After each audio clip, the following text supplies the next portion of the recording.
चलिए क्वेश्चन देख लेते हैं एक बार। 63 अंश कोण वाले प्रिज्म का पीले प्रकाश के लिए न्यूनतम विचलन कोण 29 है ना।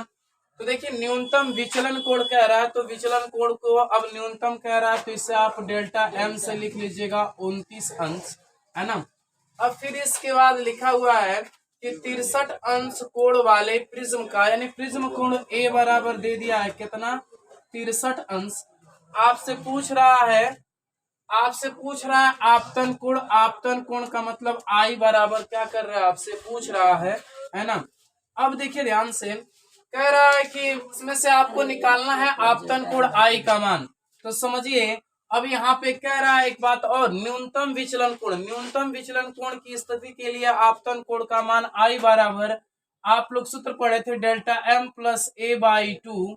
लीजिएगा ध्यान से, डेल्टा एम का मान कितना जी 29, आ प्लस ए का मान हो जाएगा बच्चा 63 बटा में कितना जी 2। तो आई बराबर इसको जोड़ देंगे आप लोग, तो कितना हो जाएगा 2, और यहाँ पर यही आएगा ना जी, बोलिए ध्यान से। इसके बटा में 2 होगा, तो आई बराबर हो जाएगा 46 अंश। ये आपका उत्तर बन गया। चलिए सवाल अगला करते हैं हम लोग। क्वेश्चन यही लिखा है कि 1.5 अपवर्तनांक के प्रिज्म का प्रिज्म कोण 60 अंश है, तो प्रिज्म का अल्पतम विचलन कोण कितना होगा। तो इस यहाँ पे जब हल करेंगे आप क्वेश्चन को, समझिए मेरी बात, जब क्वेश्चन को आप लोग हल करोगे तो कहोगे कि n बराबर दे दिया है 1.5, है ना। आप प्रिज्म कोण ए बराबर दे दिया है कितना 60 अंश, है ना। और अल्पतम विचलन कह रहा है, तो अल्पतम विचलन के लिए आप पढ़ते हो डेल्टा एम। डेल्टा एम बराबर आपसे पूछ रहा है ना। और इसके लिए सीधा सीधा एक छोटा सा सूत्र पढ़े थे, डेल्टा एम बराबर n-1 इंटू ए, है ना। अब देखिए डेल्टा एम बराबर एन का मान कितना है 1.5 माइनस 1 इंटू ए का मान है 60 अंश। तो डेल्टा एम बराबर यहां से आएगा 0.5 इंटू कितना भाई 60 अंश।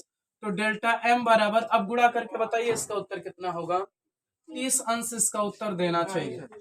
चलिए अगला सवाल। 30 कह रहा है कि एक पतले प्रिज्म का प्रिज्म कोण, यानी प्रिज्म कोण दिया है तो ए बराबर दे दिया है, ए बराबर 4 अंश, ठीक है। इसके पदार्थ का अपवर्तनांक n बराबर 1.5। प्रिज्म द्वारा उत्पन्न अल्पतम विचलन कोण ज्ञात कीजिए। डेल्टा एम का मान आपसे क्या कर रहा है, पूछ रहा है। फिर वही सूत्र लगाएंगे, क्या लिखेंगे, डेल्टा एम बराबर n-1 इंटू ए। तो डेल्टा एम बराबर n का मान रख लीजिएगा 1.5 -1 इंटू ए का वैल्यू कितना भाई 4। तो डेल्टा एम बराबर आएगा 0.5 इंटू 4, तो आएगा डेल्टा एम बराबर 2 अंश। सवाल एक बार पढ़ दिया जाए। कह रहा है कांच के एक पतले प्रिज्म का अपवर्तन कोण, है ना जी बच्चा। तो अपवर्तन कोण दिया है, तो ए बराबर दे दिया है 4.5 अंश। अब देखिए कांच का अपवर्तनांक दे दिया, एन का मान दे दिया है, एन बराबर लिख दिया है 1.52। अल्पतम विचलन कोण पूछ रहा है। अल्पतम विचलन कोण का मतलब डेल्टा एम बराबर हमसे क्या कर रहा है, पूछ रहा है। तो फिर वही फार्मूला, डेल्टा एम बराबर n-1 इंटू ए। समझिए मेरी बात को। तो डेल्टा एम बराबर आप लोग यहाँ से जब मान रखेंगे, तो रखेंगे 1.52 -1 इंटू ए का मान 4.5। तो डेल्टा एम बराबर यहां से जब माइनस करिएगा तो 0.52 इंटू 4.5। डेल्टा एम बराबर, अब इसका डायरेक्ट आप लोग उत्तर लिख लीजिएगा गुड़ा उड़ा करके, 2.34 अंश आएगा, ठीक है। उत्तर मिला लीजिए आप लोग। लीजिए लिखा है किसी पतले प्रिज्म से उत्पन्न न्यूनतम विचलन कोण 10 है, 10 अंश है। तो हल करेंगे आप लोग, तो इसमें लिखा है डेल्टा एम बराबर 10 अंश। फिर इसके बाद कह रहा है प्रिज्म कोण ज्ञात कीजिए। ए बराबर आपसे पूछ रहा है। प्रिज्म के पदार्थ का अपवर्तनांक n बराबर 1.5 है। तो आप यहां से लिख दीजिएगा कि डेल्टा m बराबर n-1 इंटू ए। अब आपको a का मान चाहिए ना, तो सबका मान रख दीजिए, इधर रख लीजिएगा 10 बराबर 1.5 -1 इंटू ए। तो यहाँ 10 बराबर हो जाएगा 0.5 इंटू ए। तो a बराबर हो जाएगा 100/5। सीधे सीधे कर दिया हूं, घबराइएगा मत। और ये 20 बार में कट जाएगा तो a बराबर हो जाएगा 20 अंश। नोट कर लीजिए।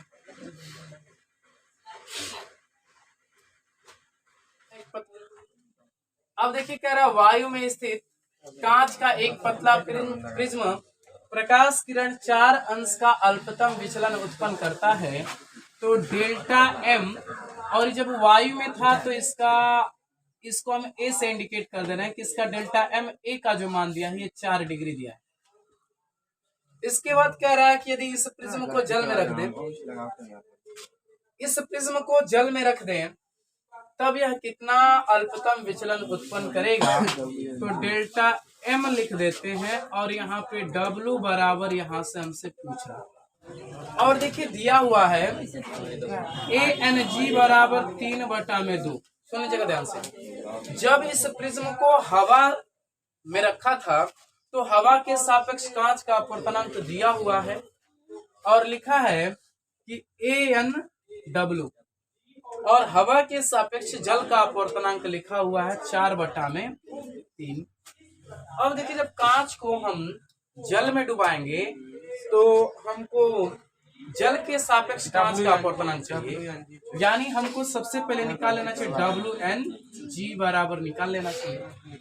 तो WNG के लिए लिखेंगे WNG बराबर हो जाएगा ANG बटा में ANW। तो WNG बराबर इसका मान है 3/2 और नीचे है 4/3। WNG बराबर हो जाएगा 9/8। ठीक है। अब देखिए बच्चा, अब आप पढ़े हैं और उसी चीज को यहाँ पे अप्लाई करिए तो लिखेंगे डेल्टा MA बटा में डेल्टा MW बराबर, यहाँ लिखिएगा ANG -1 बटा में WNG -1। अब देखिए डेल्टा MA बराबर हो जाएगा, सॉरी मान रख दीजिए, यहाँ से मान रखते चलते हम लोग। तो यहाँ से इसका मान है बच्चा 4 अंश बटा में डेल्टा M हो जाएगा और W बराबर है ना, इधर इसका मान रखेंगे तो आएगा बच्चा कितना दिया है 3/2 दिया है, -1 बटा में इसका मान निकाले हैं 9/8 -1 आया है ना। चलिए तो इधर 4 में हो जाएगा डेल्टा MW बराबर लिखेंगे इधर 1/2 और इधर आ जाएगा 1/8। तो हमारे ख्याल से डेल्टा MW बराबर होना चाहिए बच्चा, सॉरी इसको यहाँ भी लिखते हैं और इसको लिखेंगे बच्चा तो आ जाएगा 8/2। ये 2 बार में 4 बार में कट जाएगा और 4 से यह 1 बार में कट जाएगा, तो डेल्टा MW बराबर होना चाहिए बच्चा 1 अंश। ठीक है, यही उत्तर होगा, बना दिया। चलिए इस सवाल को हल करते हैं। सुनिए, एक प्रिज्म का प्रिज्म कोण 60 अंश है ना। एक प्रिज्म का प्रिज्म कोण 60 अंश है तो A बराबर दिया है 60 अंश। कह रहा जब प्रकाश 45 अंश पर प्रिज्म पर आपतित होती है ना, 45 अंश पर इस पर क्या होती है, आपतित होती है। तो I बराबर लिख दीजिएगा सीधे 45 अंश, क्योंकि है ना। चलिए आप पहले इसे करते रहिए फिर आगे मैं बता दूंगा आपको। कह रहा है कि अल्पतम विचलन कोण आप ज्ञात कीजिए, तो आपसे डेल्टा M का मान क्या कर रहा है, पूछ। अल्पतम विचलन कोण आपसे क्या कर रहा है, पूछ रहा है। सुनिएगा ध्यान से। तो अब इसके लिए आपसे जब अल्पतम विचलन कोण पूछ रहा है तो आप एक बात पढ़े थे ना कि सर जब आपतित किरण हमारी I1 और I2 थी और अल्पतम विचलन का कंडीशन था तो उसमें हम लिखे थे I1 बराबर I2 बराबर I, है ना। और डेरिवेशन में कुछ लोग इसे I1 I2 न मान के मान लेते हैं I और E, I1 मान लेते हैं या फिर E मान लेते हैं, बराबर कहते हैं। I जैसे जो मान लेता है वैसे करता है डेरिवेशन के लिए। और जो हमारा विचलन कोण डेल्टा था ये डेल्टा M के क्या हो गया था, बराबर हो गया था। उस स्थिति में आपने आपतन कोण के लिए फार्मूला लगा रहे थे जो I बराबर delta m plus a by 2 किए थे, है ना जी। I बराबर delta m plus a by 2 किए थे। अभी इस पे सवाल लगाया भी आप लोग, पिछला कोई क्वेश्चन था, तो यहाँ पे आपको डेल्टा m का मान चाहिए, सीधे सीधे यहाँ से ऐसे कर दीजिए, इसका इधर प्रशांतर करेंगे तो 2I बराबर डेल्टा m प्लस a हो जाएगा, और डेल्टा m का मान चाहिए तो 2I माइनस a हो जाएगा।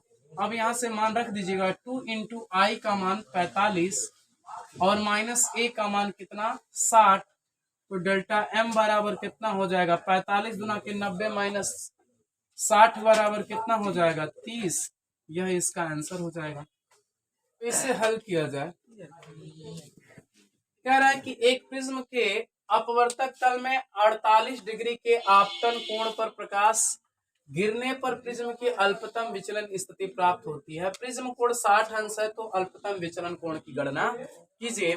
सवाल वही है, बस थोड़ा सा इसमें क्या कर दिया, घुमा दिया है। अब आपके इसको घुमाने से आप डरिएगा मत। जानते हैं कि I1 हमारा I2 के बराबर होता है, तो उसे हम I कहते हैं जब प्रकाश किरण अल्पतम विचलन की स्थिति में होता है ना जी। तो यहाँ पर इसका मतलब कि सर I बराबर दे दिया है 48 डिग्री और प्रिज्म कोण A बराबर दे दिया है 60 अंश, है ना। और हमसे अल्पतम विचलन कोण पूछ रहा है, तो डेल्टा m बराबर हमसे पूछ रहा है। और इस कंडीशन के लिए आपतन कोण का मान निकाले थे delta m plus a by 2। अभी इस पे सवाल किए हैं, तो 2I बराबर डेल्टा m प्लस a हो जाएगा, यानी डेल्टा m बराबर 2I माइनस a, तो डेल्टा m बराबर 2I। I का वैल्यू यहाँ पे रखिएगा, तो 2 इंटू गुणा में हो जाएगा,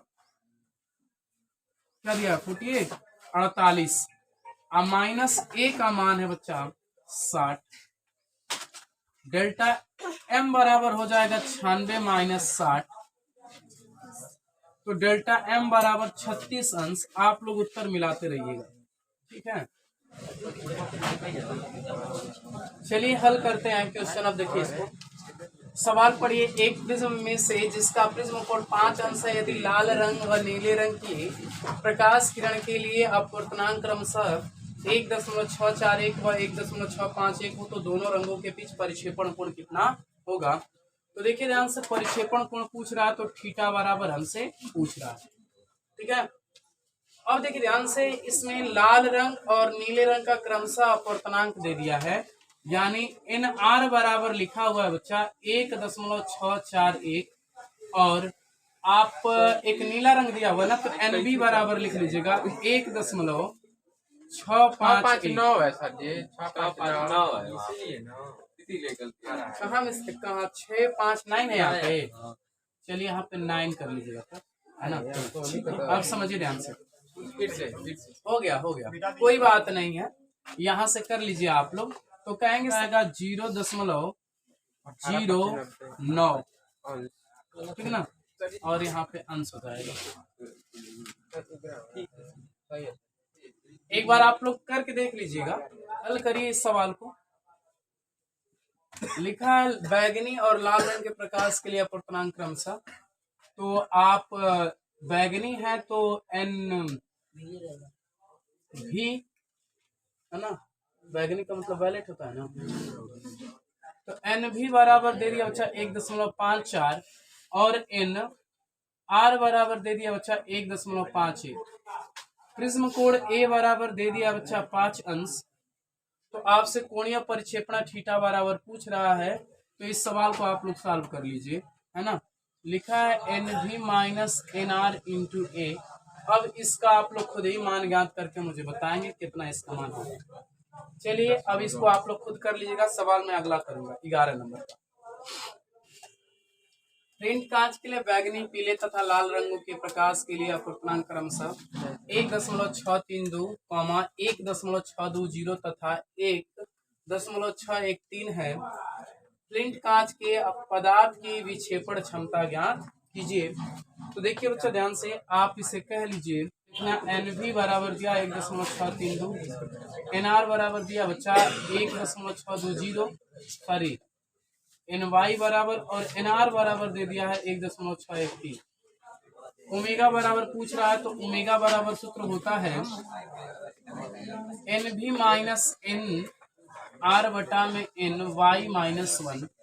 मान फटाफट रखते हैं 1.632 माइनस 1.613 बटा में यहाँ से आ जाएगा 1.620 माइनस वन।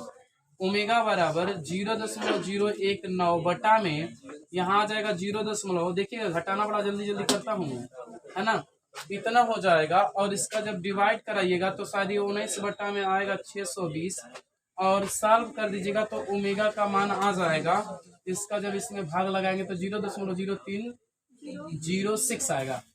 ठीक ना, यही उत्तर होगा इसका, बना लीजिए।